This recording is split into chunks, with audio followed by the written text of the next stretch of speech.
Hey Fix-It RC fans, here today with a 1/10 scale FMS Land Rover Defender 110, and we're going to talk about some taillights. So the taillight setup from FMS right out of the box isn't exactly ideal. You've got the reverse lights with the backup lights or the brake lights, and the wiring's just kind of not what it could be. So I'm going to show you what each output on the light controller does and how to adjust it to your liking. Let's take the cab off here.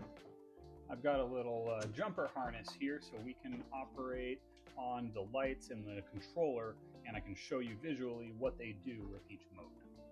So we'll just get this plugged in. I'll go ahead and shift that here so we can see the taillights.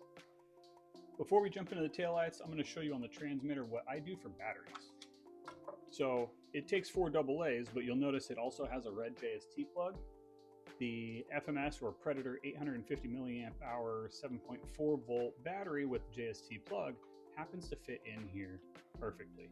You can actually fit slightly larger batteries in here by taking this battery tray out. It's got a clip on either side of it. You take a little flathead and this whole tray will come out and unplug, and you can drop an even larger battery in there, but these little 850s work great, and there'll be a link in the description for these.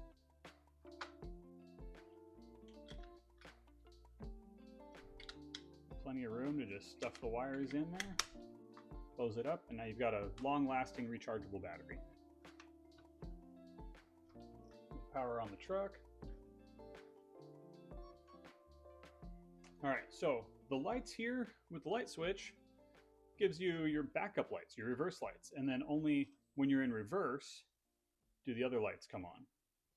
Turn signals also don't do anything. So that's a factory setting because so many people complained about turn signals. You turn barely any and the turn signals would turn on. So now if you turn the steering wheel all the way and press the channel 4 button, it'll engage your turn signals. So then the turn signals will work normally. And every time you turn the truck off and turn the truck back on, it'll reset it. So if you want your turn signals, you'll have to turn it all the way and press that button again. You can also turn them off by doing the same thing. Now let's get into the light controller. All right, so let me explain the light controller real quick. So the top channel, back 6, is backlights. Then you've got brake 5, head 4, which would be your headlights, DLR, which is daytime running lights, as 3, and then your right turn signal and left turn signal. So your right and left turn signals, we're going to leave those plugged in unless you wanted to designate those for something else, but they run to both the front and rear lights. So by putting them anywhere else for like backup lights or something like that, and that's these 2 lower ones, they'll turn on the front lights as well. So I think that's probably best to just leave those where they are. But as far as the back lights, because these are these 4 lights here, the top 2 and these very small bottom 2, I think those should be better suited in the DLR, in the daytime running lights. So if we put those in here, the silver little part of the wire that you can see needs to go upward to be correct polarity. We're going to go ahead and plug those into DLR 3 and then swap over these wires. If you follow them, it goes down to these lights here, which is the white backup light and the other red one. So we put those here on back. Then when we put the truck in reverse, those lights will come on.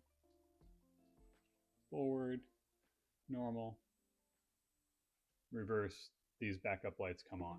And then when we rotate the knob for our headlights, our daytime running lights will also turn on here. What's kind of cool about that as well on the switch is if you're only about halfway on channel 5, the taillights turn on and you continue it for the headlights.